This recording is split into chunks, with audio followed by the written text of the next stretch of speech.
Potski, podcast Jantra Kaki-Kaki kembali hadir nih. Kali ini saya, Kristi Novita, sudah bersama narasumber kita yang akan membahas seputar perbedaan kaki-kaki mobil Jepang dan juga Eropa. Halo Mas Yoga. Halo Kristi. Apa kabar nih? Gak enak kalau nggak nanyain kabar. Alhamdulillah. Baik, sehat alhamdulillah ya. Ceria Kristi nih. gimana nih? Alhamdulillah baik juga. Mas Yoga ini punya nama panggilan mesra ya? Ada kalau di perkumpulan Jantra ini biasa dipanggil Ion. Mas Ian. Tapi banyak juga pelanggan yang nyariin katanya namanya Mas Ian. Mas Ian kemana ya? Mas Ian beda. ya? Kalau Iya. sama pelanggan profesional juga Prastio. Wih, masa sih? Kan Iya. ada kok kemarin yang tanya, Mas Ian kemana ya Mbak? Oh gitu ya. Berarti Mungkin perkenalannya tuh isu. Hoax saja ya berarti ya. hoax. Mas juga di Jantra Kaki-Kaki ini udah berapa lama gabungnya? Ya udah kurang lebih 4 tahun lebih.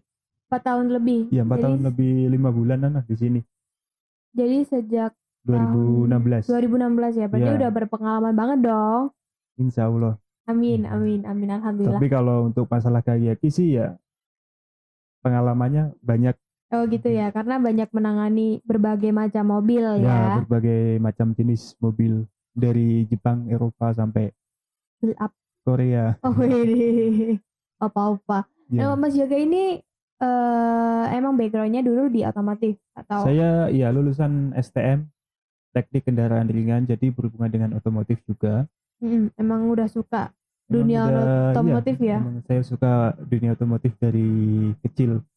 Emang udah pengen berkecimpung di mobil-mobil lah ya intinya. Iya. Nggak lebih ke mobil ya daripada ke motor. Biasanya kan Dua-duanya suka sih, cuma kalau untuk profesi sih sukanya di mobil. Sukanya di mobil ya, apalagi udah nyaman banget nih, udah 4 tahun lebih di Jantra Kaki-Kaki udah ya. Nyaman. Mas Yoga, ini kan di Jantra banyak banget mobil masuk, karena kan Jantra juga melayani segala jenis dan usia mobil nih. Ya. Ada yang mungkin dari mobil-mobil Jepang, yang masyarakat Indonesia kan pasarannya mobil-mobil Jepang nih. Iya, mayoritas pakai mobil Jepang. Betul. Tapi kan juga ada banyak yang masuk mobil-mobil banyak Eropa. Juga yang memakai mobil-mobil Eropa juga banyak, sekelas BMW, Mercy, mungkin Audi juga udah banyak sekarang memakai Audi. Oh iya, tapi dari komponennya itu ada perbedaan nggak sih Mas antara Jepang sama Eropa? Ya perbedaannya sih ya lumayan banyak untuk kualitas sama dari segi bahan. Dari bahan yang dipakai di mobil Eropa cenderung kebanyakan memakai bahan aluminium. Jadi yang sifatnya ringan. Soalnya kan untuk mobil-mobil Eropa itu kebanyakan kan juga kencang-kencang tuh. Didesain kencang. Jadi emang ya. Dari pabrikannya emang dipikirkan sampai ke kaki-kakinya harus ringan dan nyaman tentunya. Iya, itu kelebihannya itu didesain kencang itu tadi ya. Tapi kan memang kalau dari segi BBM lebih iritan yang Jepang ya. Kalau untuk BBM sih semua sih kalau katakan lebih boros Eropa sih enggak juga sih. Soalnya beberapa customer juga sempat ngobrol juga dengan saya juga banyak yang irit juga sih di Eropa. Oh, berarti tergantung apalagi ya. mobil-mobil yang modern juga kan dengan kualitas yang lebih canggih juga mungkin irit juga. Oh gitu ya, berarti tergantung ya mobilnya yang apa tergantung gitu sih ya. Tahunnya juga itu berarti sangat mempengaruhi ya. Mempengaruhi juga. Kalau yang diminta kencang ya pastinya juga BBM-nya juga seimbang lah dengan kencangnya itu. Harus saling seimbang lah ya, karena berkesinambungan. Kata Mas Yoga kalau sesuatu yang menyatu itu pasti berkesinambungan. Salah satunya seperti komponen kaki-kaki itu ya. Ya betul. Makanya kalau ada kerusakan biasanya langsung merembet cepat dan rusak mana-mana ini jadinya ya. Itu kalau telat perbaikan biasanya, telat perawatannya semacam dari komponen rem lah. Kalau misalkan mungkin kehabisan minyak rem kan juga fatal juga. Bisa. Makanya dari pemakaian itu juga harus setiap pagi kita cek kira-kira berkurang nggak dari minyak-minyak yang ada di kap mesin itu, seperti minyak power steering, minyak rem harus dilakukan pengecekan. Air radiator apalagi itu kan juga fatal juga kalau misal telat atau mungkin kelalaian pemakainya. Kalau misal kurang dikit aja nanti udah, kalau misal minyak remnya kurang dikit atau bocor dikit gitu udah Berbahaya dan itu berarti. ya harusnya langsung dicek ke bengkel spesialis. Gitu ya. Kalau bicara mobil Jepang nih, ada nggak sih Mas yang dominasi masalahnya? Penyakitnya itu biasanya didominasi apa? Kaki-kaki, di bagian kaki-kaki. Kalau mobil Jepang Eropa sih ya hampir sama sih dominasinya. Mungkin tingkat dia mobil ini nih, ini konstruksi Hayakinya tipenya apa, atau memakai mobil yang konstruksinya memakai EPS, Electric Power Steering, atau masih menggunakan power steering yang hidrolis, atau masih pakai minyak power steering itu. Kalau mobil-mobil yang pakai EPS, dia cenderung emang tidak awet di EPS-nya. Soalnya kan dia EPS cuma dibantu powernya dengan elektronik atau mekatroniknya itu, yang membuat dia power jadi enteng. Kalau untuk power steering kan dia ada sirkulasi oli yang masuk ke dalam rack-steer, jadi cenderung awet di power steeringnya. Oh gitu, jadi lebih awet, malah lebih awetan yang pakai oli itu ya. Tapi kalau untuk perawatan biasanya lebih mahal yang power steering. Yang hidrolis itu tadi ya. Itu tadi. Oh gitu. Tapi selain dari power steeringnya, di bagian kaki-kaki kayak ball joint, tie rod, long tie rod, link stabil itu biasanya kerusakannya di bagian apanya? Nah, kalau untuk yang Kristi sebutin tadi itu termasuk satu golongan, seperti ball joint, tie rod, terus link stabilizer. Satu geng ya? Satu geng gitu. Itu kerusakannya juga hampir sama. Kebanyakan aus rumahnya atau dalamnya. Bisa dikatakan bushing teflonnya atau pom. Itu udah mulai aus. Sehingga, itu biasanya gara-gara apa tuh? Yang pertama sih dari usia, pemakaian, sama medan jalan yang dilalui. Misal tiap hari pemakaiannya di jalan rusak, itu juga mempengaruhi juga keawetan kaki-kakinya. Nah, yang bikin bunyi bagian kaki-kaki itu sebenarnya bagian yang mananya itu? Banyak. Kalau masalah bunyi mah banyak. Nah, apa tuh Mas yang bikin bunyi? Biasanya kan ada bunyi yang kayak mengganggu, kelodak kayak gerobak gitu loh Mas. Nah itu otomatis dari kaki-kaki udah pada goyang semua, udah pada oblak kalau dibilang. Udah gitu? Oblak semua ya. Itu harus melakukan cek. Jadi kita mungkin untuk pemakai sih harusnya kalau sedikit ada keluhan bisa konsultasi langsung ke bengkel spesialisnya. Ini kenapa ini? Diutarain aja keluhannya gimana, nanti biar dilakukan pengecekan. Nah itu dijelaskan. Nah itu. Jadi bunyi-bunyi itu terjadi karena bisa ada bunyi itu karena oblak itu tadi ya. Iya. Apalagi kalau untuk seperti shockbreaker itu biasanya gejalanya juga keras biasanya rasanya kalau dipakai hantaman lubang atau mungkin dipakai kenceng juga agak limbung. Itu berarti shocknya udah lemah ya? Iya, bisa langsung dicek kalau itu. Kalau shockbreaker sendiri sih emang suspensi kan.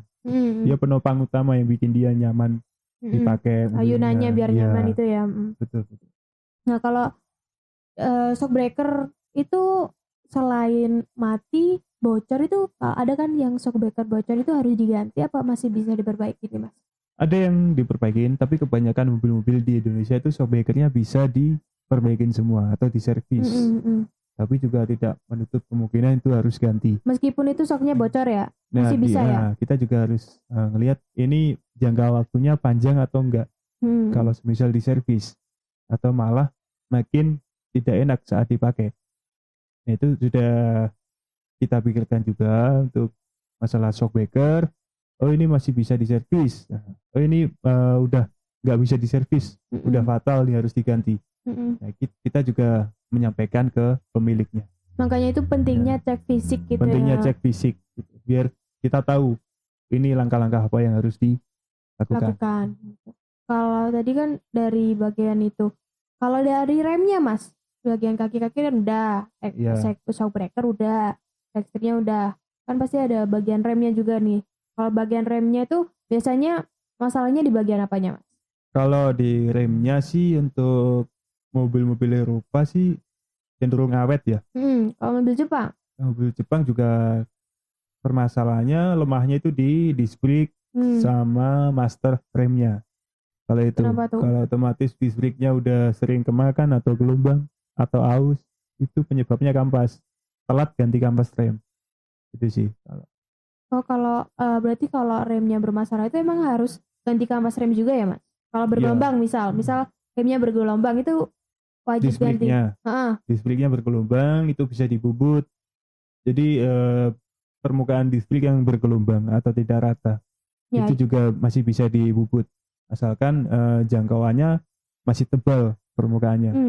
Itu masih bisa diratain. Lalu untuk kampas rem kan sekalian dilihat juga kan pasti kelihatan ini masih bisa dipakai atau harus waktunya ganti. Sebaiknya kalau dispriknya dibubut itu sekalian ganti kampas rem, itu langkah baiknya.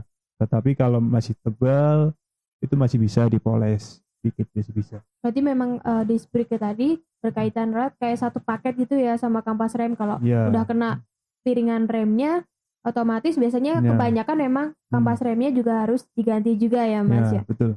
Kalau untuk master rem itu biasanya gejalanya di rem ngempos atau bisa juga ngeblong. Jadi bikin fatal. Itu ada kebocoran di selangnya bisa jadi. Itu karena dari apa, Mas? Master remnya bisa jadi. Itu karena apa? Kok Itu bisa sampai ngeblong? Itu tadi pentingnya perawatan. Pengecekan dari pemiliknya juga harus teliti atau mungkin kalau teliti banget sih enggak. Mungkin waktu manasin mobil di pagi hari gitu sekalian dicek. Lebih peka ya? Lebih peka juga. Jadi lebih diutamakan aja sih komponen-komponen fatal di mobil itu. Tapi bahaya juga ya Mas kalau sampai rem bisa ngeblong gitu. Bahaya juga. Itu karena oli-oli yang di kap mesin tadi ngerembes itu juga bisa berakibat ke rem itu nggak Mas? Gimana? Kalau oli-oli yang tadi kan suruh ngecekin oli-oli ya. Kalau oli-oli yang ada rembesan-rembesan gitu bisa berdampak sama remnya juga nggak sih Mas? Kalau oli-oli yang rem blong tadi rembes ya.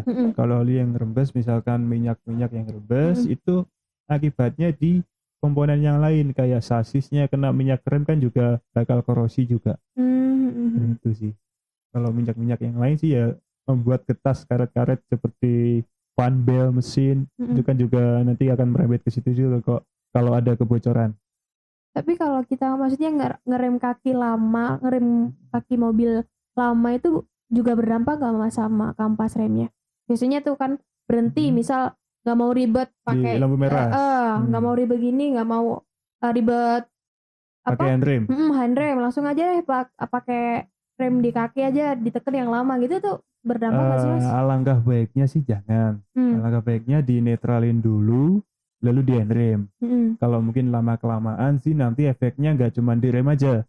Takutnya di mesin juga akan berdampak. Soalnya waktu stasioner mesin itu masih jalan terus.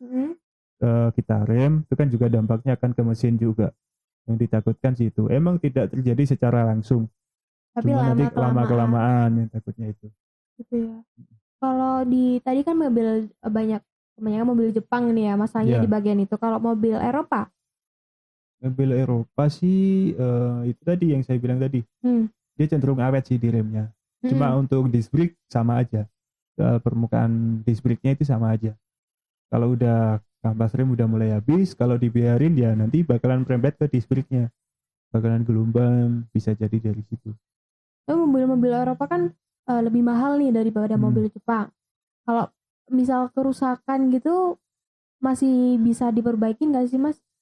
Masih bisa, kebanyakan bisa. Cuma juga kita dari cek fisik itu kita mengetahui itu masih bisa diservis atau tidak. Tapi banyak kan? Tapi mayoritas sih bisa diperbaikin semua. Oh gitu ya. Meskipun Eropa kan katanya kan Eropa itu kalau udah ada penyakit nih, kalau udah rusak kan mayoritas harus diganti baru tuh. Ya. Itu sih kalau untuk Eropa sih emang kebanyakan kayak gitu. Sekali rusak, cuma ya tinggal dilihat dari part mana dulu nih, dari bagian kaki-kaki yang mana dulu nih yang melakukan pergantian. Itu juga sih kalau misal itu emang diciptakan atau dibuat untuk satu kali pemakaian itu biasanya harus diganti.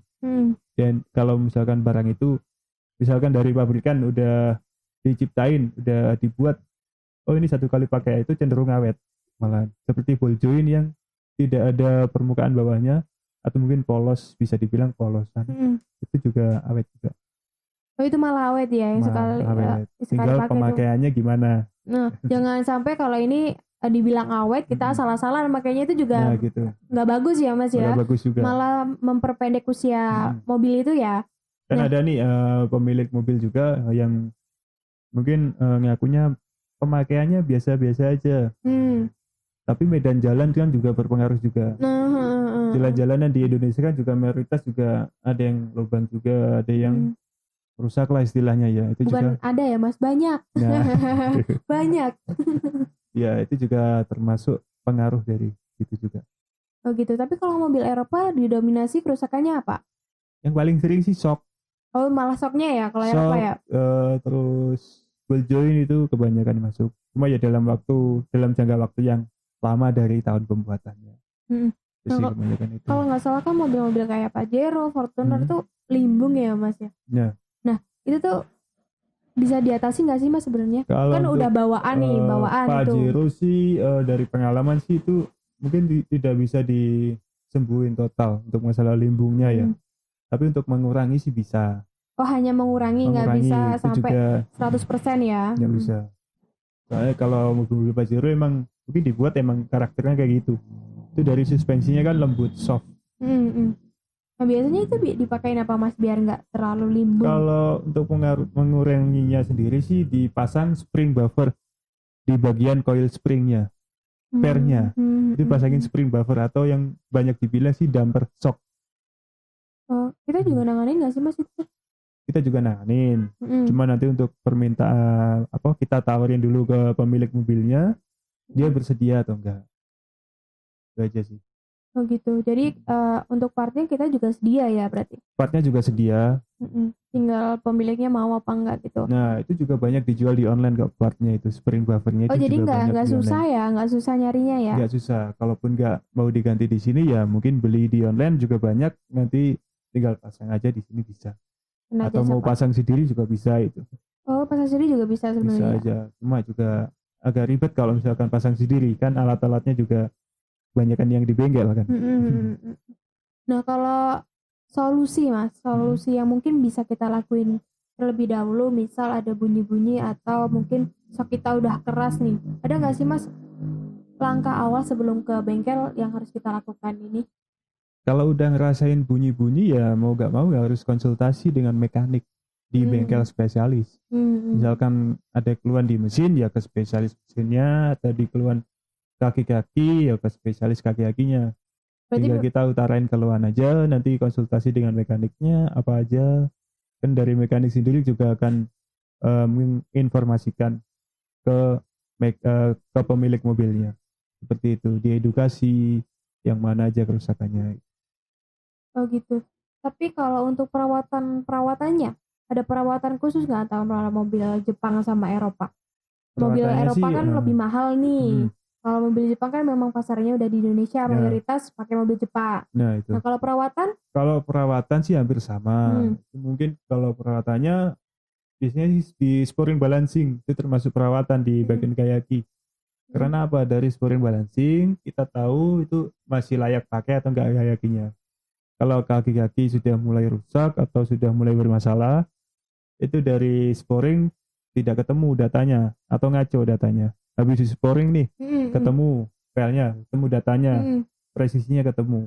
Tapi waktu dibuat jalan, dia masih ngebuang. Waktu di sporing lagi, ketemu datanya itu beda lagi sama yang awal.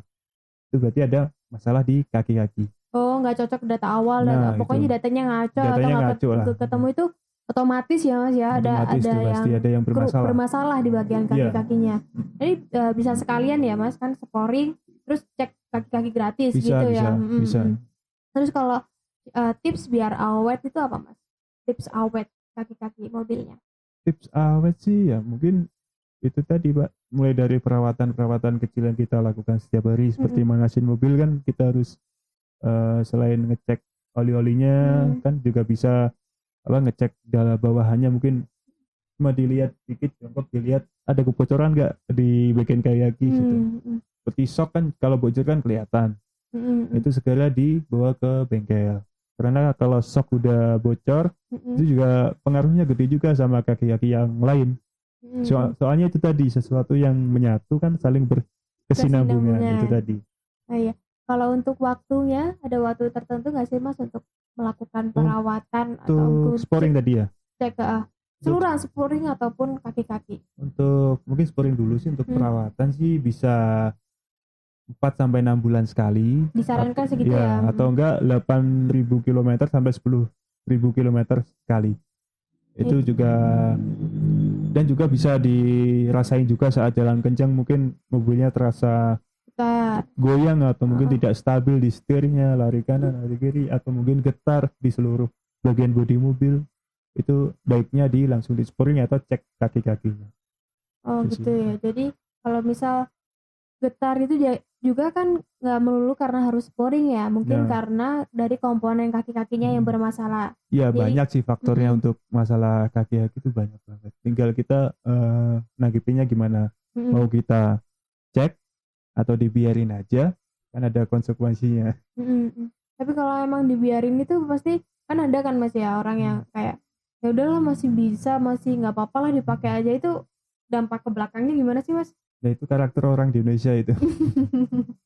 Kalau dampaknya sih semisal mungkin tidak servis atau dibiarin aja, itu dampaknya akan ke ban. Misalkan kaki-kaki lo ya, kaki-kaki kalau mungkin telat servis atau telat perawatan, itu dampaknya ke ban.